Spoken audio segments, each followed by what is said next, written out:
This game didn't announce itself as historic at tip-off, but it ended as one of the most dissected performances Unrivaled has seen so far. On the surface, it looked like a classic duel. Chelsea Gray detonating offensively for Rose. Paige Bueckers stacking points and playmaking for Breeze. The scoreboard swinging violently from possession to possession. But beneath the noise, something far more uncomfortable was unfolding.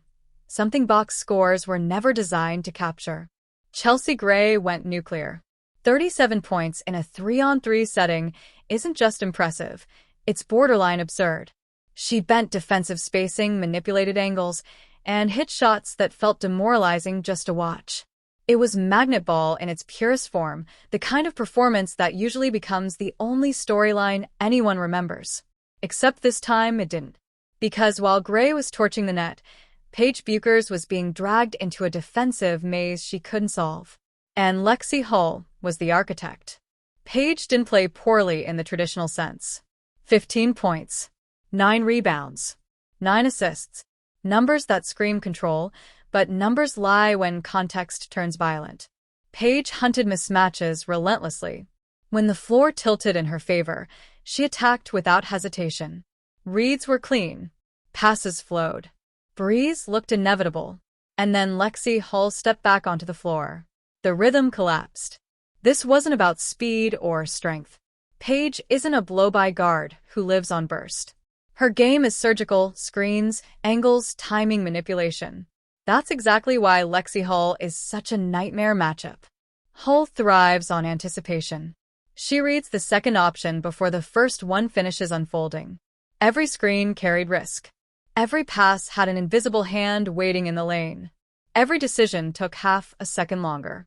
And in 3-on-3 basketball, half a second is an eternity. And guard your yard and keep people in front of you, but at the same time, these are the best women in the world, and you're competing against them. So that's a lot different for sure. Hey, Paige, you better take that compliment from Candace. There was a visible shift. Paige stopped attacking freely and started calculating. Her assist-to-turnover balance flipped, not because she became careless, but because the margin for error evaporated. Hull recovered through blitzes that should have worked. She slid into passing lanes that were supposed to be open. She appeared on inbounds like a bad memory you can't shake. These weren't highlight steals. They were momentum murders. Now take a quick second to hit the subscribe button and the like button. I'd really appreciate it, because this is where the conversation gets uncomfortable for people who rely solely on scoring to evaluate impact. Lexie Hull shot poorly from deep for most of the game. Her offensive limitations were loud, obvious, and frustrating. And yet, when everything came down to one possession, she hit the shot that mattered. Not because she suddenly found her rhythm, but because players like Hull live for chaos. And chaos favors preparation. Clip 4. The real shock is how thoroughly this game reframed Paige Bueckers' night. Every second Hull was off the floor, Paige looked unstoppable, attacking mismatches with veteran precision, abusing space, controlling tempo like the elite guard she is. The moment Hull returned, the floor shrank. Paige still made plays, but they came at a cost. Turnovers crept in. Risk replaced flow. Confidence turned into caution. This was systematic. Hull didn't gamble wildly. She baited just enough help to invite passes, then closed windows before they fully opened.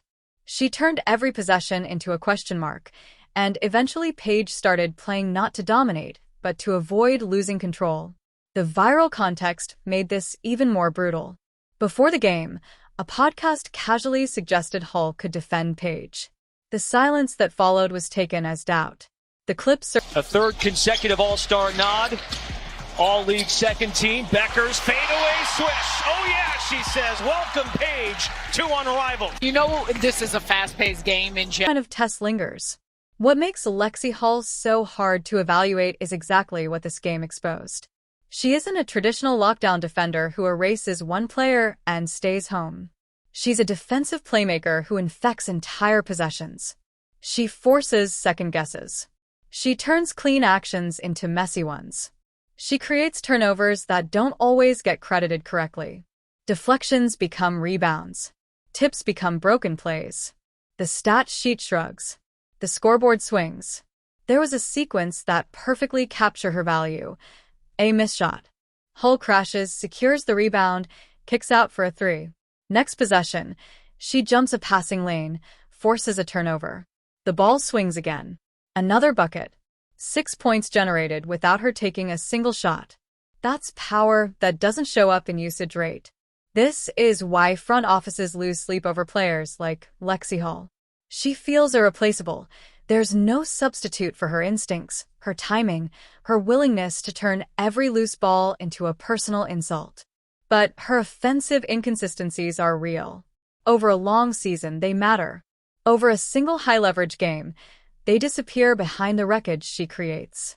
Unrivaled magnifies this tension. With more space, fewer bodies, and higher usage, defensive flaws should be exposed. Instead, Hull thrived. If she can cause this level of disruption in 3-on-3, where spacing favors offense, what does that say about her value in 5-on-5 playoff basketball?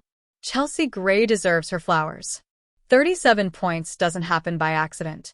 She controlled the emotional temperature of the game and kept Rose alive when Breeze threatened to pull away. But even her brilliance doesn't fully explain the outcome. Rose won because Breeze couldn't stabilize its engine. And that instability started with Hull. This game also cracked open a larger financial question teams are quietly panicking about.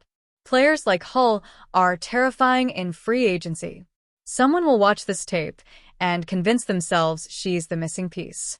Someone will talk themselves into paying max-level money for defensive chaos. And when that happens, the gamble becomes existential. Do you build around this impact? Or do you get burned by its limitations? Phoenix knows this dilemma well. They can't afford everyone. They must choose between different kinds of value: defense versus spacing, chaos versus consistency. This performance just tipped the scales. The league-wide implication is clear.